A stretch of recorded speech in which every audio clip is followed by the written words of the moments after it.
So for this part of the presentation, I did mine on social network addiction, and there's no official dictionary definition, but the unofficial definition that's given to us by the addictioncenter.com is a behavioral addiction that is defined by being overly concerned about social media, driven by an uncontrollable urge to log on to or use social media, and devoting so much time and effort to social media that it impairs other important life areas.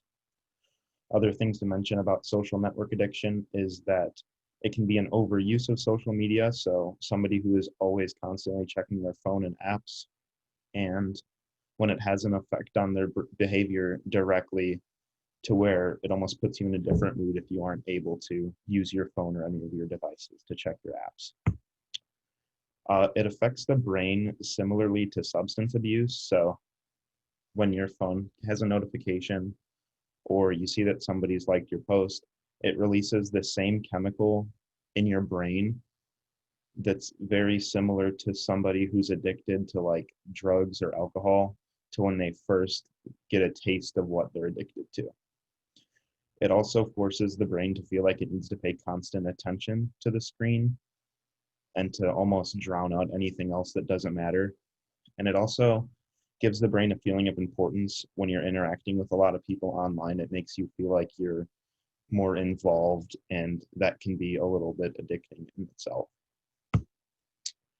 So the signs to tell if someone has developed a social network addiction is that the social networks are affecting their everyday life.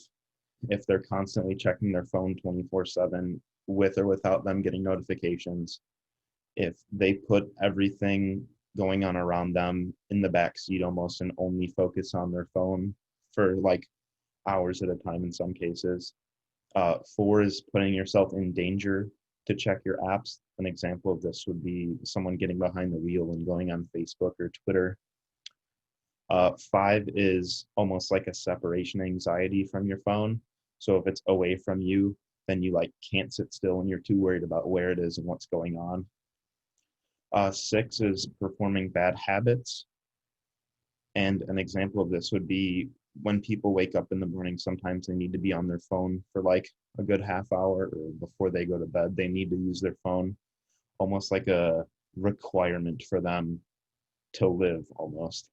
And constantly monitoring their numbers and seeing who's following and unfollowing them and making sure they're just on top of every single small number because it matters to them so much. SNA is more common in children nowadays since technology is more of like a coming to age thing. It's more common, and children are at an increased risk because they start their addiction kind of early. Sometimes parents will get them iPads or let them use their phone, and that's kind of when they start to like rely on screens, and they can become very consumed in it and almost addicted super early. And this is why it's important for parents to monitor the use of the phones and the technology, is because kids still need time to be kids and play with toys and go outside and interact with each other. But if they're just sitting all day on the phone or a tablet, it's really not good for their brain. And this leads to mental health issues because before the brain develops, the children are worried about like their social medias, their numbers, if their friends like their posts or not. And it can lead to anxiety, depression, and all sorts of other bad things that just aren't healthy for kids that age to develop. SNA is not common in Americans. It's 5 to 10% of the population meets the criteria for SNA, but a little over 50% of Americans can show signs of like excessive use. For prevention and treatment of social network addiction, number 1 is to seek professional help. There's people that have studied this and they're there to help you and make sure that you're okay and that your life doesn't revolve around your phone. The second way to kind of start treatment without seeing a doctor is to set daily limits to yourself, like making sure that you limit yourself to maybe an hour to a day only if you were super reliant on your phone throughout the entire day.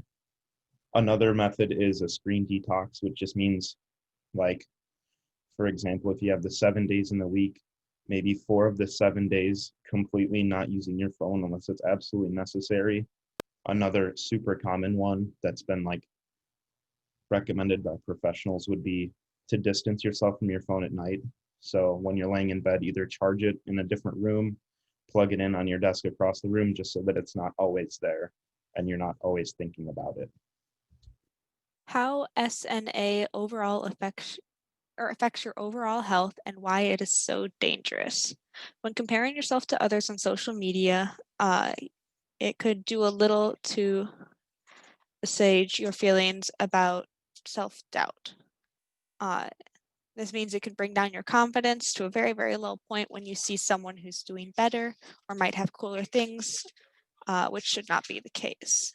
As humans, it is very important for us to communicate and forge these personal connections with one another. However, it can be hard to do so when we're glued to our device screens and becoming more acquainted with our friends' digital faces than their real life personas. Lack of human contact is not very healthy for our brains because you begin to develop a fear of missing out when you see others doing things and posting on these apps like Instagram and Facebook because you feel like you would have wanted to go with, but you were too busy using your phone. Many of us use our phones a little too soon before hitting the hay, and that contact with your screen, the blue light, makes it very difficult to doze off. A quote from the text, getting worked up with anxiety or envy from what we see on social media keeps the brain on high alert, preventing us from falling asleep with the blue light emitted from our phones. It's also not healthy for our eyes late at night, and it can actually suppress the natural release of melatonin from our brains, meaning that it would be harder to sleep than usual, end quote. While it's incredible to consider the amount of information readily available at our fingertips thanks to social media, it also means that people have become far more easily distracted. Social media has provided a means of constantly giving in to the temptation of instant, easy access entertainment. If you can't go without your phone for a couple of minutes, how will you be able to handle real life situations that require your full attention for hours at a time? Social media can distort the ways in which you remember certain things from your past as well. Many people spend way too much time trying to get the perfect photo. They often forget to stop and take a moment with their own eyes. We miss many memorable events because we feel like we need to get a picture or a video of it.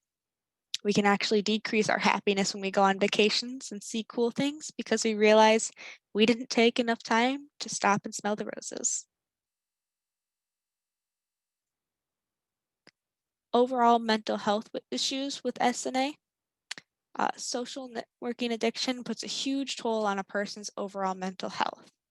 Not only has social media been proven to cause unhappiness, but it can also lead to a development of mental health issues such as anxiety or depression when used too much.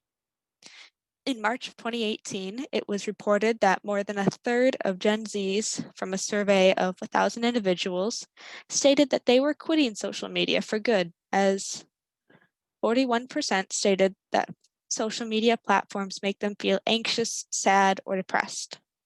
This is very dangerous for Generation Z because they are still young children. Developing these issues while your brain is still developing is not good for the brain.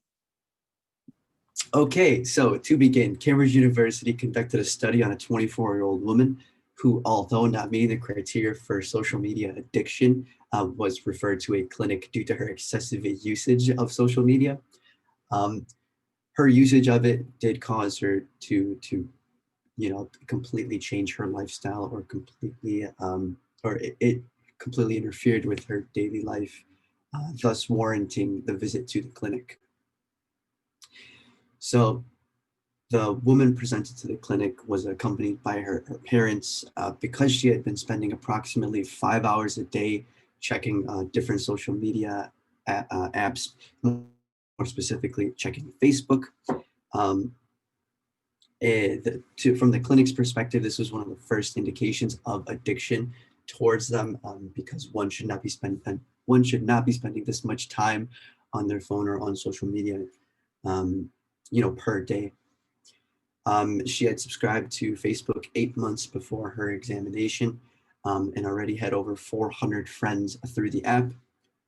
During the previous 7 months, she ceased several of her activities due to the addiction, remained home most of the day in order to check her Facebook, and eventually lost her job as a waitress because she repeatedly left her post in order to check, or left her post, excuse me, in order to go to any sort of nearby cafes and check her Facebook. It's apparent that this addiction slowly affected her daily life, eventually taking over it entirely, causing her to change how she acts, what she does entirely. It caused her not to be able to function in her everyday life without constantly checking her multiple social media apps, or without checking her Facebook. In this case, she also lost her job because of this issue, because she could not be away from Facebook for a long period of time. This is a serious concern for anybody who is, showing this sort of behavior. So, as I prefaced prior, she ended up losing her job as she kept sneaking away to these internet cafes, and ended up being on her phone, which is a huge warning sign to the clinical professionals in the end. From their perspective, seeing these sort of small indications of addiction was huge in the grand scheme of finding the problem, or noticing that she had the addiction in the first place. One noteworthy observation that they found during her examination was that she took out her phone and tried to establish an internet connection while in the actual exam, which was very interesting, as from the perspective of the clinical professionals, they can obviously see that the addiction was very prominent. Through the exam, they had compiled that she had mild anxiety, sleep disturbances, and she refused any sort of psychotherapeutic or pharmacotherapeutic help afterwards. So through the anxietal pressure that she was showing, they noticed that she couldn't make it through the interview without trying to use her phone, or without trying to constantly access these social media networks, which is again a strong indication or a huge sign of social media addiction. So in conclusion, regarding the addictive factor of social media, the Facebook addiction can be considered as an urge-driven disorder with a strong compulsive component. Although the patient was using the internet for the past 7 years, they had never been previously addicted to its usage. The clinical professionals suggested that the Facebook addiction may be a subcategory of a wide array of internet spectrum addiction disorders.